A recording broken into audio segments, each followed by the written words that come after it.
大家好，欢迎来到感知无界对谈现场，我是本场主持人 Francisca。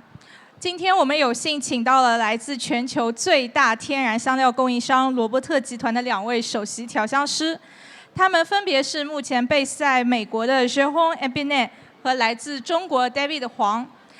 有趣的是，这2位曾经在法国罗伯特总部是同窗，今天在上海，他们是对话者。那让我们来听一听东西方嗅觉灵感会在这里如何发生碰撞。JérÓme, a big welcome to your first Nose Shanghai. I imagine it's a very sensory overload. And so what's your first scent impression of Nose Shanghai? Hello, everybody. First time here, not in Shanghai, but at the exhibit. Very overwhelming, a lot of scent, of course, but I see the excitement, I see the passion behind all the brands and the new brands, so it's exciting. It smells like success here. So do you have any brands that you like or interested in for now? I met founders and I met new brands, so I think it's very exciting for me. And again, talking to the founders, see their vision, understand their brand, and I'm excited to work with them in the near future. That's exciting. So, and because since it's the first time you face so many Chinese consumer, and many of them always worry about that some of the consumers think that fragrance houses like us or like JérÓme will keep some tailor-made fragrance for the international brand. But what's given to the Chinese brand, they will have something left over in the library. Do you have something to say with that myth? No, I think it's maybe a thought some years ago, but I think now it's Chinese brand is a very fast-growing business, very exciting, with a lot of power behind. And I think with social media, etc., they do. Everybody has access to them, So I think globally, everybody's interested in Chinese brand and Korean brand, etc., Asian brand, I would say. So I don't think they take leftover fragrances. I think it's. I'm excited to work behind those new brands and working with David here, who's my local teammate, and we are well equipped and working hard to supply those new clients. 那我刚才也是问了很多中国观众或者说消费者会非常担心的一个问题，就很多人会觉得一些国际香精公司是不是在对待中国的一些品牌时候会比较怠慢，他们可能会直接从库里面去挑一些。那我们的调香师也是给出了他的答案，我们所有的这些 international perfumer 这些非常出名的，他们会非常尊重每一个品牌，也会去全心全力的为我们每一个中国品牌去服务。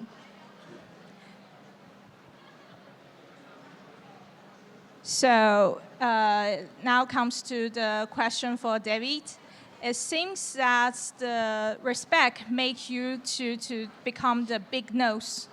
So now let's come to put the time back to the timeline when you first came into to become a perfumer. David, you were learned together in Robertet in France.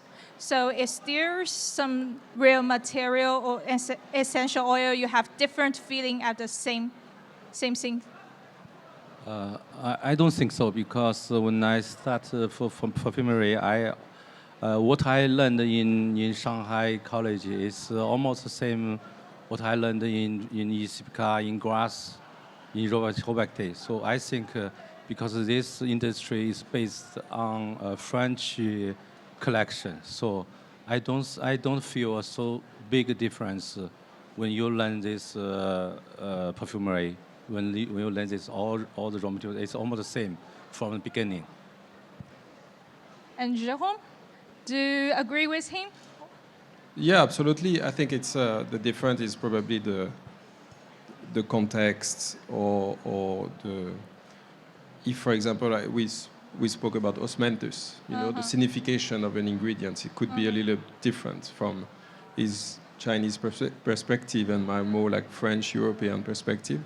But I think overall it's a global, well-known ingredients like the osmanthus, and I see more like a peachy, creamy, and maybe David would see more like the animalic, leather aspect. But I think we learn those ingredients perfectly, and we combine them in the best way possible in the context. For example, for the Asian market. OK。Yeah. 那我刚才也是问了一下，因为2位调香师他其实在法国一起接受培训，那我问他们是否对同一个原料有不一样的看法。那 David 给出了他的答案，因为其实在调香师在接受培训的时候，他们是受到同一个体系，包括对同一种原料一起学习，所以对原料本身他们并没有特别多的不一样的一个角度，但是在如何去诠释某一题材的时候，可能每位调香师他有自己的角度。比如说像 JérÓme 的话，对于桂花这个主题，他可能会更加注重它果味的轻盈的那一部分，而 David 的话，JérÓme 会觉得他可能会喜欢它更加的富裕因为中国的桂花相对来说它更加的一些浓郁在里面。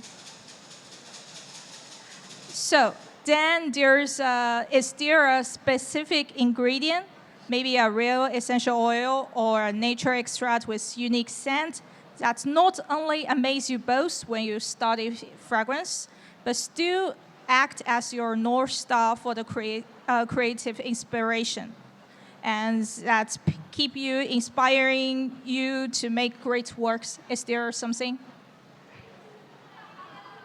You want me to go first?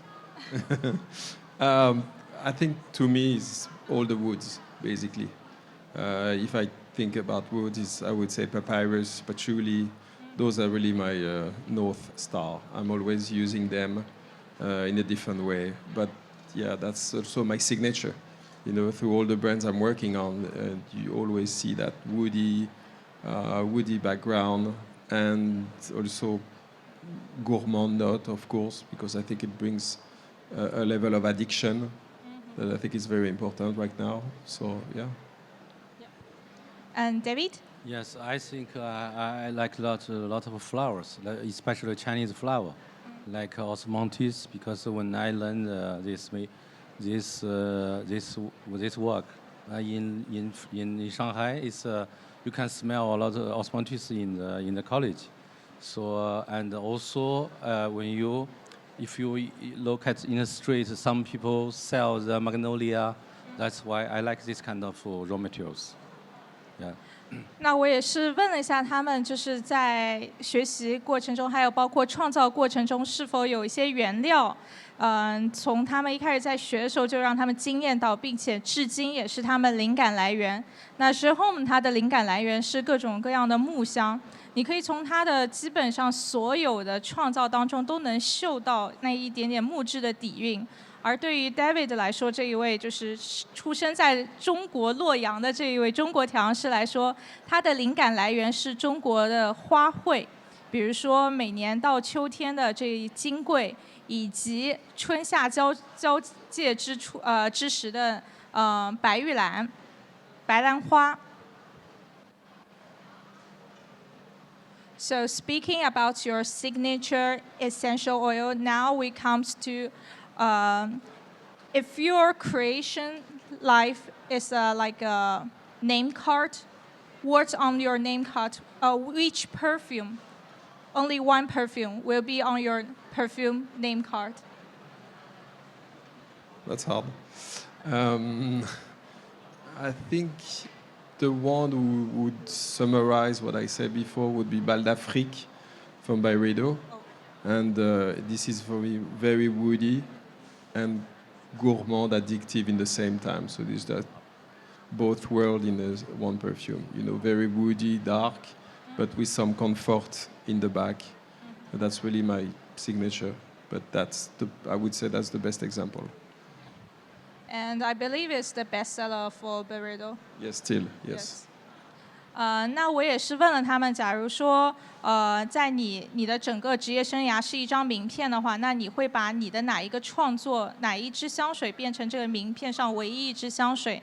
那JérÓme他给出的答案是来自 Byredo 的Bondi Afrique， 应该是非洲之舞，同时也是 Byredo 目前在全球范围内卖的最好的一支香水。那 David，what will be your signature？ Yes, I think if you ask me, I think about directly the cedarwood of Tusama. But if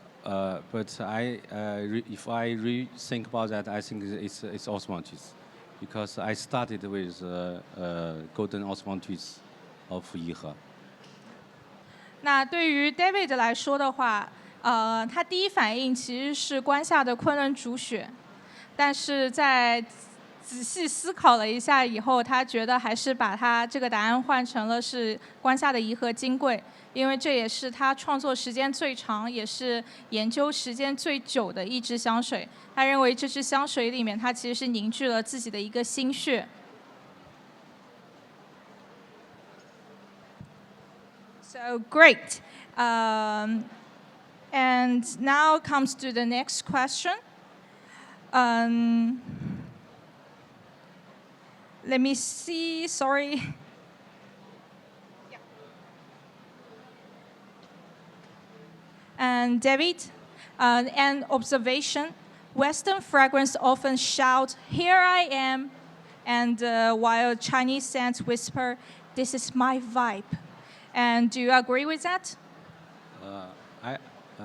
Yes, I agree with that, because for Western perfume, I think the perfume is like clothes. So I like it. I dress it as I want, and I show my address for everyone. But for Chinese, it's a bit. They think about to don't disturb other one, because it's smell. Okay, for JérÓme, you have already created so many fragrance for Chinese market. So when you're creating for Chinese market, how do you capture that subtle, almost unspeakable Eastern atmosphere? Did it ever make your head spin? Yeah, but I think more for the Eastern consumer, it's more about the ingredients that is the star. You know, I think on the Western consumer, they want big, opulent fragrances. Of course, here it's more about the beauty of ingredients. You know, I think and the pride of having ingredient source from, for example, from China. So, as David said, the osmanthus is one, but there is like eucalyptus, cedarwood. There are many ingredients coming from China. Szechuan pepper, and they're all beautiful. And I think they are always put on stage in this market more than anywhere else, you know. So can I say that the Chinese brands are all more focused on the real material? I think so, and they put a lot of effort also in their culture, you know, what they came from, and etc. I think you see that. It's very to me it's the obvious difference. You know, you have such a beautiful culture, past, and you're proud of showing it. You know. Okay, thank you. So now is whether it's through Eastern ideas or Western ways of understanding, everything finally leads to mix everything together. So here comes to the final question for you from my side. Final fantasy, if a Robertet group asks you to co-create a fragrance called the Unbounded Sense, what would it so be? JérÓme, what notes would you put it in? And David, how would you weave your spirit into it? How much money you give me if it's... No, I think it's always... I would start with really specific ingredients inspired from China, sourced in China, and trying to create something very unique And I think I would partner with David absolutely. No doubt about that, just to come up with the best unique idea that would combine the Western feeling and Eastern feeling as well. I'm now a very strict brand owner, and can you give me some of the specific ingredient you want to put it inside your creation? Yeah, I think cedarwood, osmanthus, and of course some rose as well, because I'm a big rose lover. Probably some violet as well, etc. I can see already the formula. Okay, and David, how would you like? Yes. In fact, I have already worked a lot with JérÓme. For example, for Triple T of Tusama and the Lotus of Tusama. And each time they ask, we remodify it. I put some idea with for example, with the raw materials I like tea, for example. I think I can use more Chinese tea to use it inside to work with JérÓme to create something different, especially Chinese way. And rose and tea are going well together, so there you go.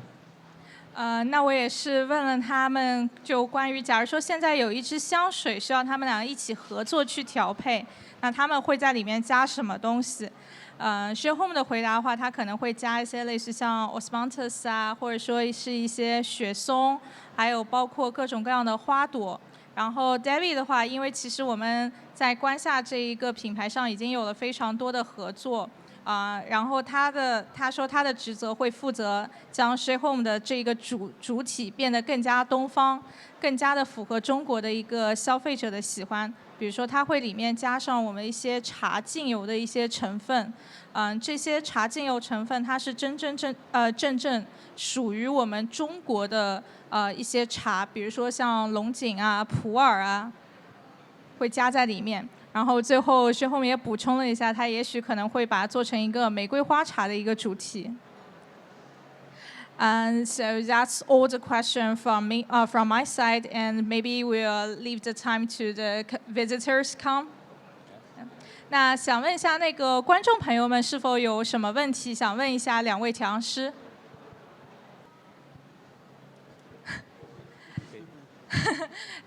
有没有？ OK， 那我们今天的这一个对话活动就到此结束了，谢谢大家。